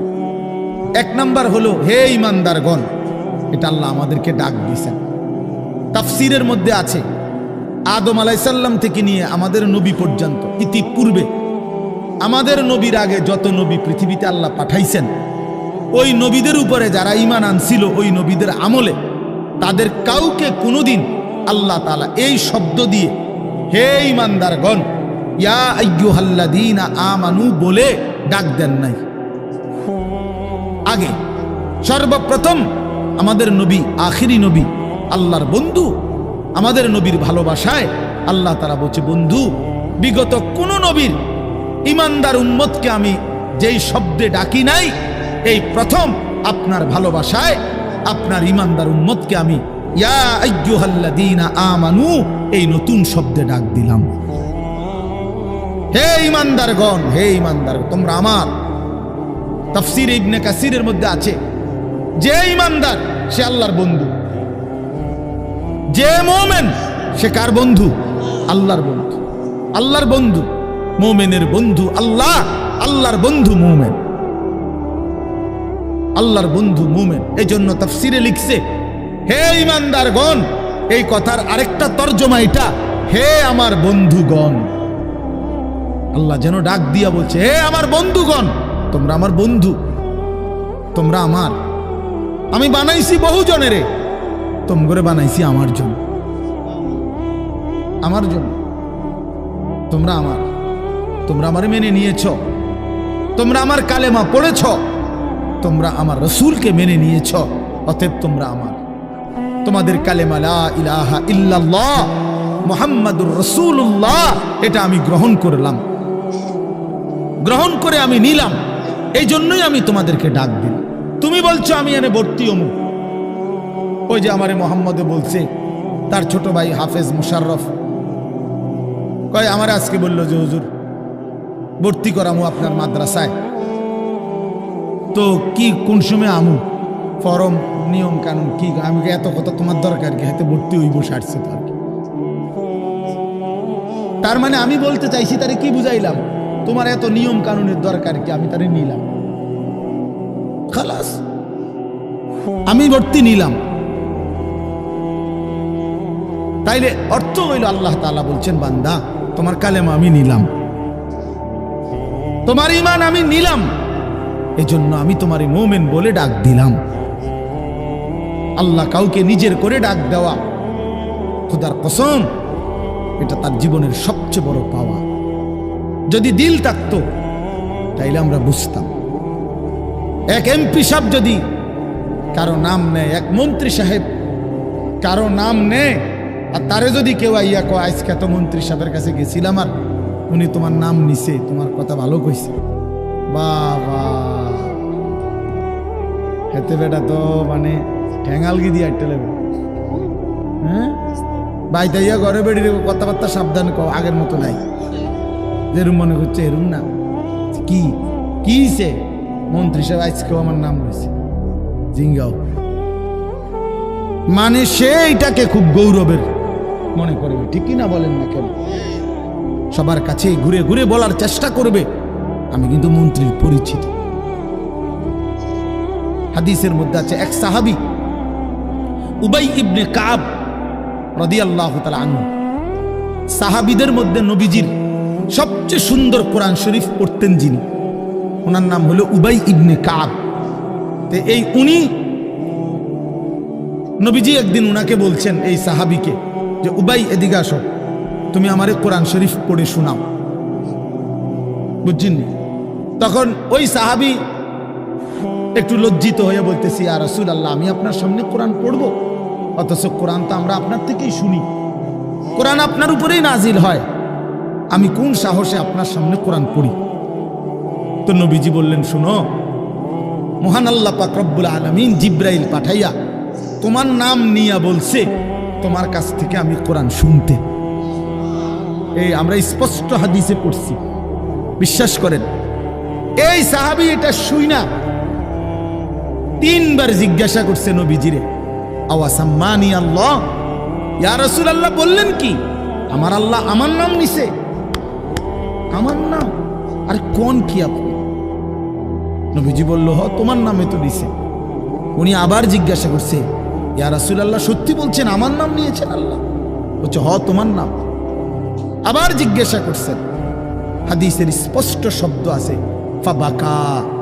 3 বারের পরে এই সাহাবী খুশিতে আনন্দে চিৎকার করে কাঁদতে শুরু করছে আর বলতেছি, ইয়া রাসূলুল্লাহ, এক গোলামের কি পরিমাণ সৌভাগ্য, তার মুনিব তার নাম নিয়েছে। তা আমরা আমাদের কালেমার কি পরিমাণ সৌভাগ্য, আমরা একবার বলেছি কালেমা, আল্লাহ আমাদেরকে ডাক দিছে, ইয়া আইয়ুহাল্লাযীনা আমানু, হে আমার কালেমা ওয়ালারা, তোমরা আমার, তোমরা আমার, আমি তোমাদের ঈমান নিলাম, আমি তোমাদেরকে ডাক দিলাম। এক মুমিনের কি পরিমাণ খুশি হওয়া উচিত আপনি শোনেন। 29 নম্বর পারায় একটা সূরা আছে, সূরা মুরসালাত। এই যে এর আগে একটা সূরা আছে, সূরা দাহার, কোরআনুল কারীমের 76 নম্বর সূরা, 2 পৃষ্ঠাওয়ালা ছোট সূরা। এই সূরাটার মধ্যে জান্নাতের বর্ণনা সবচেয়ে সুন্দর, মানে জান্নাতের বর্ণনা হৃদয় কারা এই সূরাতে আছে। এই সূরাটা যেদিন নবীজির উপরে নাজিল হয়েছে, সেদিন নবীজির সামনে একজন কালো রঙের সাহাবী বসা ছিলেন। ওয়া ইনদাহু রাজুলুন আসওয়াদ, কালো একজন রঙের সাহাবী বসা ছিল, উনি বসা ছিলেন। এই সময় এই সূরাটা নাজিল হয়েছে, নবীজি উনাগরে শুনাইছে সূরাটা। তো এই সূরার মধ্যে জান্নাতের এমন হৃদয়গ্রাহী বর্ণনা। এই সাহাবীটা সামনে যিনি বসা কালো রঙের সহজ সরল সাহাবী, উনি এই সূরা এটা শুইনা জান্নাতের আশায় খুশিতে একটা চিৎকার দিছে, এক চিৎকারে হাদিসে আছে উনি ওইখানেই ইন্তেকাল করছে। এখানে তখন আল্লাহর নবী বলেন, ওয়াল্লাহি লাকাদ আখরাজা নাফসা সাহিবিকুমুশ শাওকু ইলাল জান্নাহ। নবী বলেন, আল্লাহর কসম, জান্নাতের প্রবল আকাঙ্ক্ষায় তোমাদের বন্ধু জীবন দিয়ে দিল। निकल जाए दम तेरे कदमों के नीचे, यही दिल की हसरत, यही दिल की आरज़ू है। এটা উর্দু শের আর কি, অর্থ হলো, হে প্রিয়তম, তোমার পায়ের নিচে জীবন দিলাম, জান দিয়ে দিলাম, আর এটাই ছিল আমার সারা জিন্দেগীর তামান্না, দিলের আকাঙ্ক্ষা, যে তোমার জন্য আমি জীবন দেব, আর সেটাই দিয়ে দিলাম। নিকল যায় দম তেরে কদমু কে নিচে, তোমার কদমের নিচে আমার জান গেল। এই দিল কি হাসরত, এটাই ছিল দিলের আকাঙ্ক্ষা।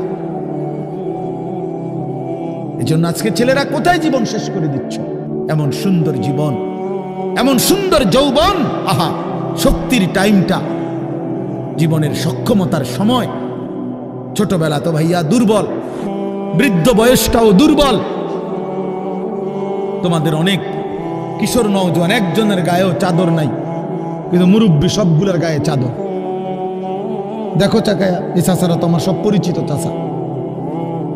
অর্থ হইল এই বৃদ্ধের এই দুর্বলতা তাকে চাদর গায়ে দিতে বাধ্য করেছে। তার শরীরে শীতের অনুভূতিটা বেশি, ঠিক কিনা বলেন না কেউ? কিন্তু তোমরা নওজোয়ান, তোমাদের অধিকাংশ কারো গায়ে চাদর নাই। তোমরা দেখো ভাইয়া, আমার গায়ে কোনো চাদরই নাই। তাইলে বুঝাইতে চাইলাম এই শক্তির সময় যৌবন। যুবক চাইলে পাহাড় কাইটা সমান করতে পারবে। যুবক চাইলে সাগর নদী মাটি দিয়ে ভরাট করে দিতে পারে। একটা এলাকার যুবক ছেলেরা যদি চায়, সবার হাতে হাতে মদের বোতল পৌঁছাই দিতে পারবে। একটা সমাজের ছেলেরা যদি চায়, সবার হাতে হাতে নামাজের মুসল্লাও তুলে দিতে পারবে। অতএব ছেলেরা, তোমরা যারা যুবক আয়োজন করছো, আমি তোমাদের উৎসাহ দেই, একটু আগাও, এখানে থাইমা যাইও না। একটা মাহফিল করছি, এক ফোটলা বিরিয়ানি খাওয়াই দিছি, খালাস না বন্ধু, একটু আগাও। তোমরা আবার বসো, যে কয়জনে মাহফিলের আয়োজন করছো তোমরা আবার বসো, যে আমরা কেমনে আটটু ভালো হইতে পারি, আটটু চরিত্রবান হইতে পারি, আমরা কেমনে নিজেরা নামাজ ধরতে পারি। একটু যদি হিম্মত করো যুবক, ইনশাআল্লাহ ভালো হবে। শনিবার দিন আমি আমার মাদ্রাসায় এই শনিবারে সকাল 10টা থেকে বিকাল 4:30 পর্যন্ত, এইবারই প্রথমবার আমি আলাদা 16 বছর থেকে 30 বছরের নিচে যাদের বয়স, এই কিশোর যুবকদের জন্য আলাদা ইসলাহি মজলিসের আয়োজন করছিলাম।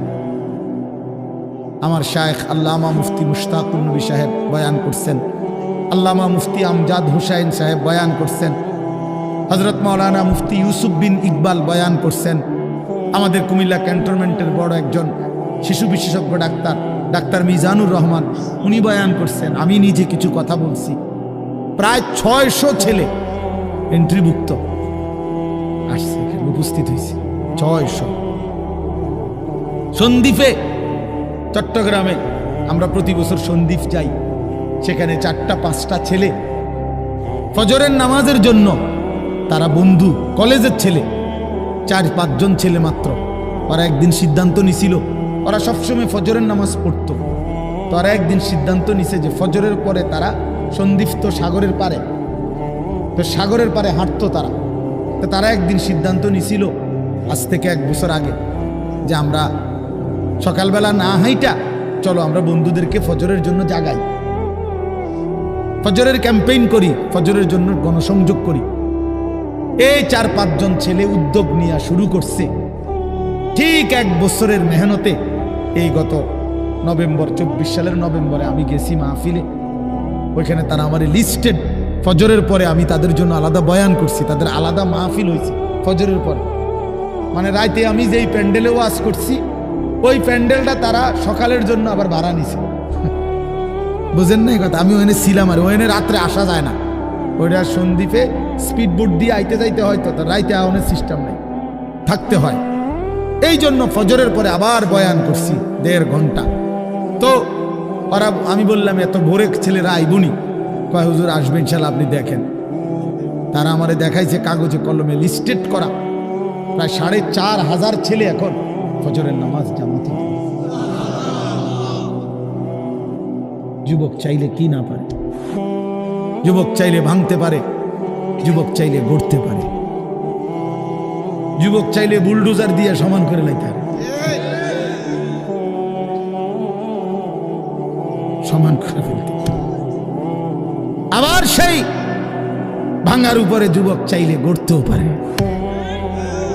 আল্লাহ তাআলা নওজোয়ানের শরীরে অসম্ভব হিম্মত দান করছে, অসম্ভব হিম্মত।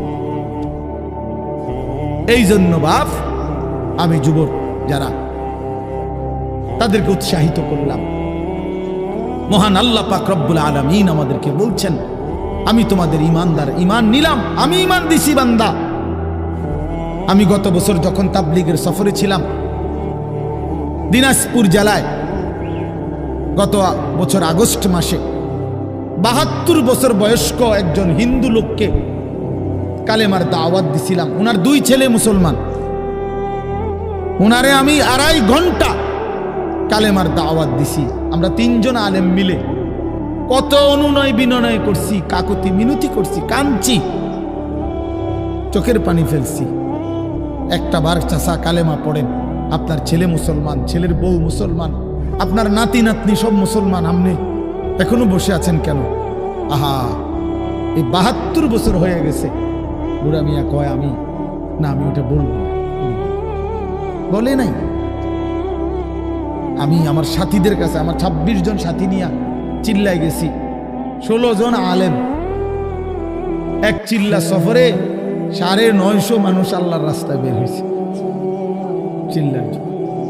আলহামদুলিল্লাহ, আল্লাহই করাইছে। তো বলতেছিলাম, আমি সাথীদের কাছে এসে বলছিলাম যে দেখেন 72 বছর বয়স হয়ে গেছে, এক আল্লাহর বান্দা তার জবান দিয়া কোনোদিন তার মালিকের নামটা বলবে।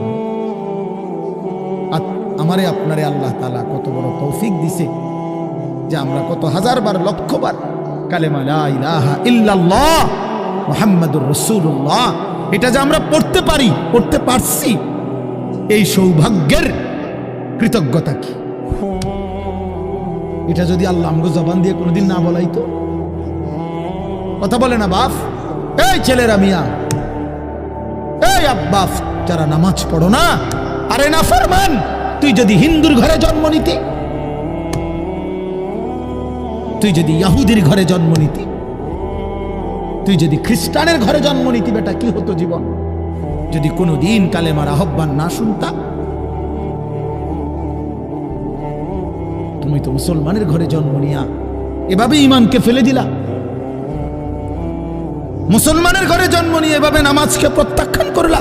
ছি ছি ছি ছি, তোমারে দেখে তো হিন্দুও হাসবে, তোমারে দেখে তো ইহুদিও হাসবে, তোমারে দেখে তো খ্রিস্টানও হাসবে যে দেখছো হয় নাকি শ্রেষ্ঠ জাতি, ওদের ধর্ম নাকি শ্রেষ্ঠ ধর্ম, ওদের ধর্ম কোরআন নাকি শ্রেষ্ঠ কিতাব, ওদের শ্রেষ্ঠ ধর্ম ওদেরই পছন্দ হয় না, ওদের শ্রেষ্ঠ কিতাব ওরাই পড়তে পারে না। তো এটা কিসের শ্রেষ্ঠ? কথা বলেন না। তাহলে আমি তো আমার ধর্মের অপমান। কথা বলেন না, আমি আমার ধর্মের অপমান না, আমি আমার কোরআনের অপমান।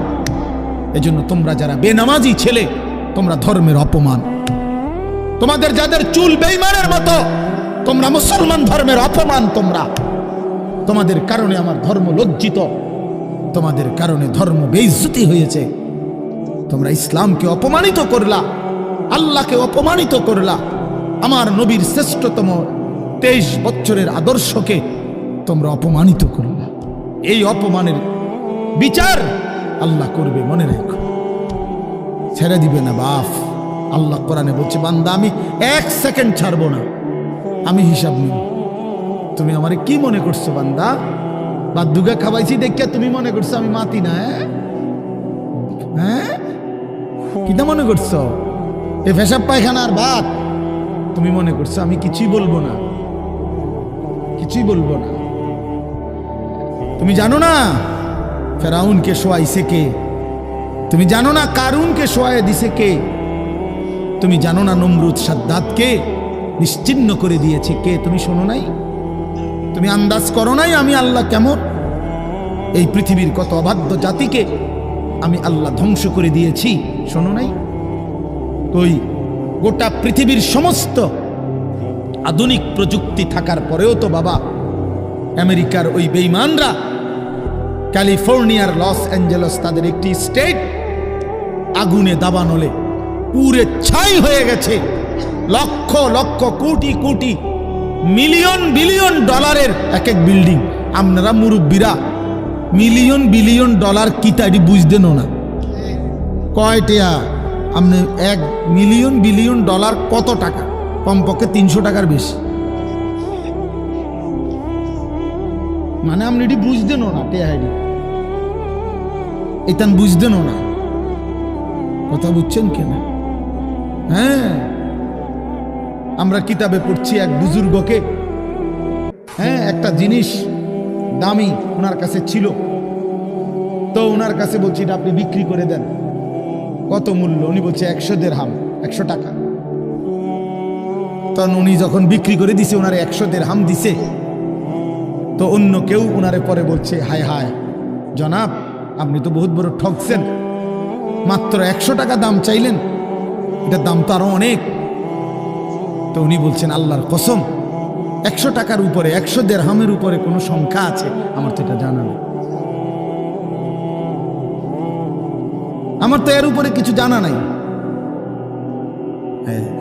আমার মেজো বোনের বিয়ে যখন হয়েছিল, মেজো বোন, আমি তখন প্রাইমারি শেষ করে মাদ্রাসায় ভর্তি হয়েছি, এই সময় আমার বোনের বিয়ে হয়েছে।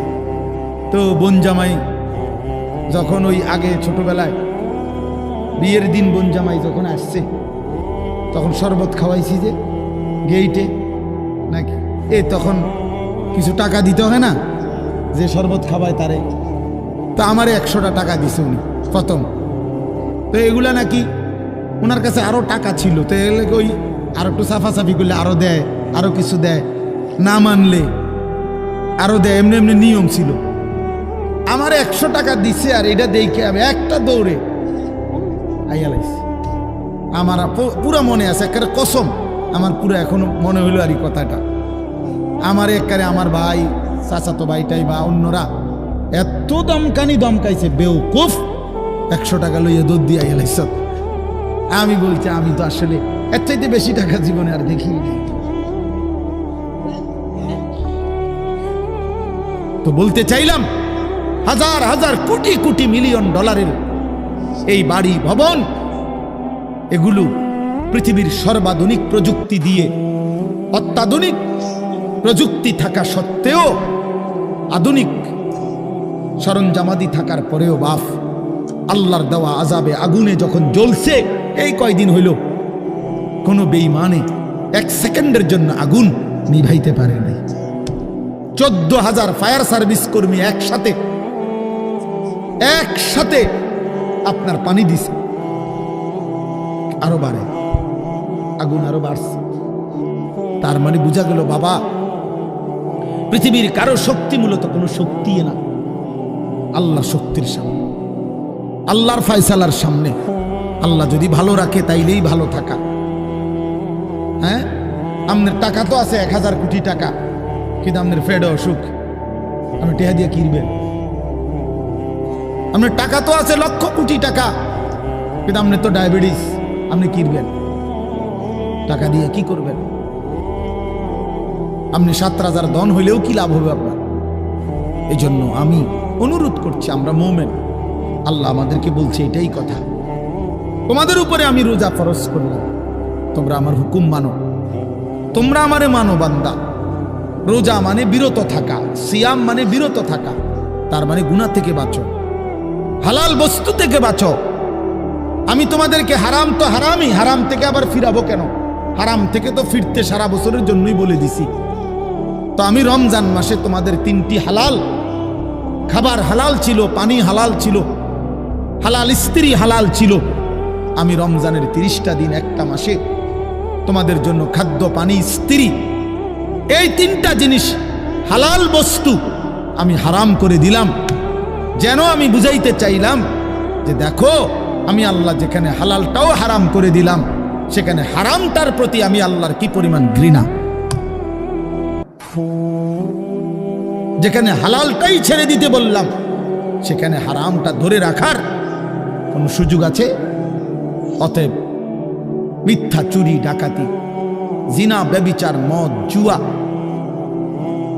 নাচ, গান, সুদ, ঘুষ, মা বোনদের বেপর্দা জিন্দেগি ছেড়ে দেন, ছেড়ে দেন। একজন বুঝলে একজনে, কোনো অসুবিধা নাই, আমার কোনো আফসুস নাই। আমি সব সময় ফেরিওয়ালার মতো আমি বুঝি, একজনই শুনুক, একজনই যদি ভাবে আলহামদুলিল্লাহ। সংখ্যা দিয়ে আমি কি করব বুঝেন না? 10 কোটি মানুষ আমারে মনে করেন আলগি দিছে, তো কিছে কিছে, আমার খবর রাজাব মা। বাংলাদেশের একেবারে মনে করেন 50 লাখ লোক আমার চিনে, তো কিছে, আমার খবর রাজাব মা। তো আর কি, পরিচিতি, অপরিচিতি, জনপ্রিয়তা, এগুলো কোনো বিষয় না, এগুলো কোনো মুখ্য বিষয় নয়। বিষয় হলো আল্লাহর কাছে গ্রহণ হওয়া, আখিরাতের মুক্তি পাওয়া, জাহান্নাম থেকে মুক্তি পাওয়া। অতএব আজকে এতটুকুই মূল কথা। আমরা প্রত্যেকেই এটা ভাবি আমরা মুমিন। প্রিয় ভাই বলেন, আমরা এখানে যারা এখন বসছি রাত 12টা বাজে, আমার কথা শেষ, নীরবে একটা মিনিট ইনসাফের সাথে ছেলেরা বাবা বলো তুমি মুসলমান কিনা। না ছেলেরা আলাদা বলো বাবা কও তোমরা মুসলমান কিনা। প্রিয় বাপ বলো তুমি মুসলমান কিনা, তুমি মুসলমানের সন্তান কিনা। তাইলে তুমি সিদ্ধান্ত দাও আজকে। বয়স্ক যারা আছেন তারা আপনারা বসা থাকেন, কিন্তু তোমরা যারা 30 বছরের নিচে ছেলে, তোমাদের বয়স, বুঝে শুনে ধোঁকা দিও না, আল্লাহর সাথে ধোঁকা করো না, আল্লাহর সাথে মস্কারি করো না। হাদিসের মধ্যে আছে এক লোক নবীজির সামনে বাম হাত দিয়ে খাইতেছিল, মুসলিম শরীফের হাদিস। নবীজি তারে বলছে ডান হাতে খাও, তখন সে বলছে আমি ডান হাতে খাইতে পারি না। নবীজি বলছে তাইলে আর পারবাও না। কসম আল্লাহর, ওই হাদিস আছে। সাহাবী বলে ওই লোক আর কোনোদিন ডান হাত মুখের কাছে আনতে পারে নাই, কারণ সে তো মূলত মিথ্যা বলছিল, অহংকার করে বলছিল। এই জন্য আমি অনুরোধ করছি, তোমরা যারা 30 বছরের নিচে আছো ছেলে বাবা, তোমরা দিল থেকে বুঝে শুনে তোমরা নিয়ত করে দাঁড়াও, যে এই কথার নিয়তে দাঁড়াও যার ভাল লাগে যে আমি ইনশাল্লাহ চেষ্টা করুম ফজর সহ 5 ওয়াক্ত নামাজ পড়তে। তুমি সিদ্ধান্ত নিয়ে বলো যে আমি চেষ্টা করব, আমি নারী ছবি, অশ্লীল দৃশ্য থেকে, মোবাইলের অশ্লীল ছবি থেকে নিজেকে বাঁচাইবার নিয়ত করলাম, সিদ্ধান্ত করলাম। আল্লাহ তৌফিক দিলেই তো পারবা, ঠিক কিনা বলেন না কেন? অতএব নিয়ত করে হিম্মতের সাথে যে আসলেই হুজুর আমি দিল থেকে বললাম, এই নিয়ত করে দাঁড়াও। যার ভাল লাগে দাঁড়াও, কোনো বাধাবাধকতা নাই, যার মন চায় দাঁড়াও, আমার কোনো জোরাজুরি নাই। বাকি তুমি দিল থেকে বলো, মন থেকে মনে নিয়ত করো, তোমার দিলে তুমি। কারণ তোমার কবর তোমার, আমার কবর আমার। তোমার ঘরে তুমি ফিরবা, আমার ঘরে আমি ফিরব। সবাই রাজি তো ইনশাআল্লাহ? আল্লাহ তাআলা তৌফিক দান করেন। বসো বাপ, আল্লাহ কবুল করে নেন। মনে করো ঠকবা না, মনে রাখো নামাজ পড়ে কেউ ঠকে না, না পড়ে ঠকে। গুনাহ ছেড়ে দিয়ে ঠকবা না, বরং গুনাহ ছেড়ে দিলে দামি হইবা ইনশাআল্লাহ। দামি হইও, নিজে দামি হবা, মনে রাখো দামি। একটা জিনিস শেষ মনে রাখো ছেলেরা, যে কোনো মূল্যে আমরা আলহামদুলিল্লাহ গোটা পৃথিবী নিয়ে আমাদেরও পড়ালেখা করা আছে। সারা পৃথিবীর হালাত আমরাও বুঝি কম বেশ। আমরা জেনারেল লাইনেও পড়ালেখা করছি, কুমিল্লা ভিক্টোরিয়া কলেজ থেকে মাস্টার্স পাস করছি, সরকারি আলিয়া মাদ্রাসা থেকে কামেল পাস করছি, কওমি মাদ্রাসা থেকে দাওরায়ে হাদিস পাস করছি। তাহলে মাটির তলে থাকি না, পৃথিবীর নিয়ে আমরাও গবেষণা ভাবি।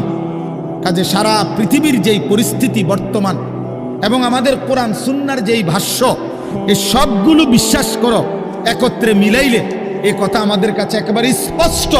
আগামীর পৃথিবী ইসলামের পৃথিবী, আগামীর পৃথিবী কোরআনের পৃথিবী। মনে রাখো বললাম বাপ, তুমি দেখবা, তোমার হায়াতেই দেখবা ইনশাআল্লাহ।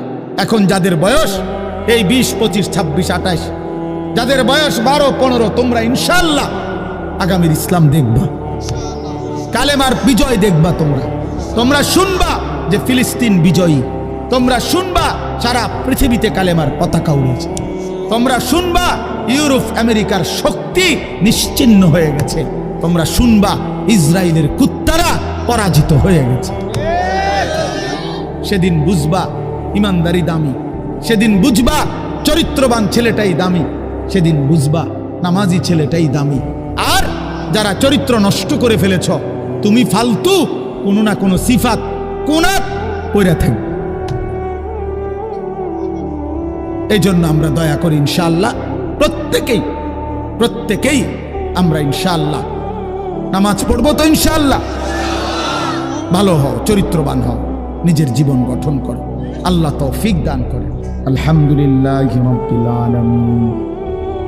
আল্লাহুম্মা আনতাস সালাম ওয়া মিনকাস সালাম, তাবারাকতা ইয়া দাল জালালি ওয়াল ইকরাম।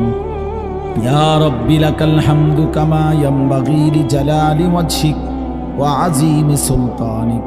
ওয়া সাল্লি আলা মুহাম্মাদিন কামা হুয়া আহলুক وافعل بنا خيرا كما أنت شانك يا أرحم الراحمين يا أرحم الراحمين يا أرحم الراحمين ربنا ظلمنا أنفسنا وإن لم تغفر لنا وترحمنا لنكونن من الخاسرين ربنا آتنا في الدنيا حسنة وفي الآخرة حسنة وقنا عذاب النار ربنا لا تزغ قلوبنا بعد إذ هديتنا وهب لنا من لدنك رحمة إنك أنت الوهاب ربنا وآتنا ما وعدتنا على رسلك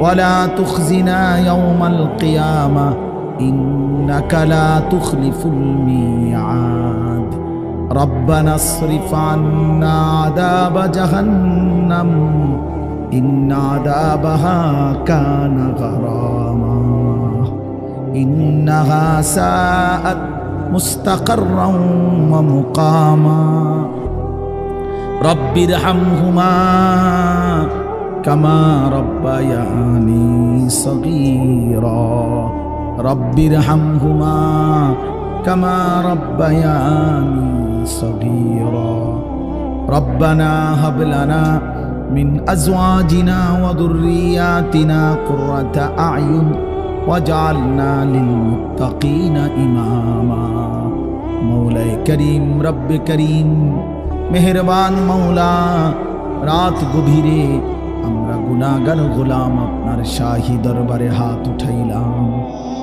অনেক বেশি গুনাহ মাওলা পেছনের জিন্দেগি নাফরমানিতে ভরা মাওলা অন্ধকারেই জীবন নাফরমানিতে ভরে গেছে মাওলা আল্লাহ চোখ বন্ধ করলেই ভয় হয় ঘুম যেতেই ভয় হয় যদি ঘুম আর না ভাঙ্গে চোখ যদি আর না মেলে এত গুনাহ নিয়ে কবরে যাব কেমনে মাওলা হাসরের ময়দানে দাঁড়াবো কেমনে মাওলা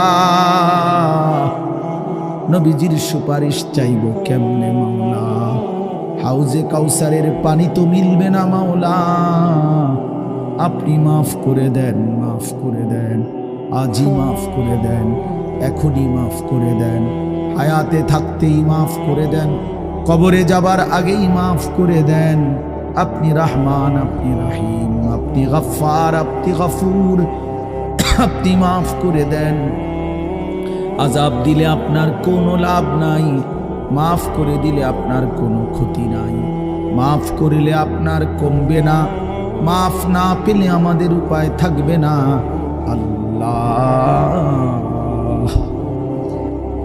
মাফ করে দেন দেন মাওলা আমার এই মাফ করে দেন আমার এই মাফ করে দেন আমার বন্ধুদেরকে মাফ করে দেন আমার বাবাদেরকে মাফ করে দেন আমার নওজোয়ান ছেলেদেরকে মাফ করে দেন আল্লাহ নওজোয়ান ছেলেরা বোঝে নাই মাওলা গুনাহ তো করেই ফেলেছে মাওলা আজ আপনি মাফ করে দেন আপনার ভালোবাসায় দাঁড়িয়েছিল আপনার ভালোবাসায় দাঁড়িয়েছিল মাওলা আপনি এই দাঁড়ানো কবুল করে নেন ছেলেগুলোকে নামাজি বানিয়ে দেন চরিত্রবান বানিয়ে দেন মোবাইলের আসক্তি থেকে বাঁচান নারীর আসক্তি থেকে বাঁচান জিনা ব্যভিচারের আড্ডা থেকে বাঁচান মদ জুয়ার আড্ডা থেকে বাঁচান আমার সন্তানদেরকে ফিরাইয়া দেন আমার ভাইদেরকে ফিরিয়ে দেন আমার সন্তানদেরকে ফিরিয়ে দেন বাবা চাচা বয়স্কদেরকে আরো বেশি নেক আমলের তৌফিক দেন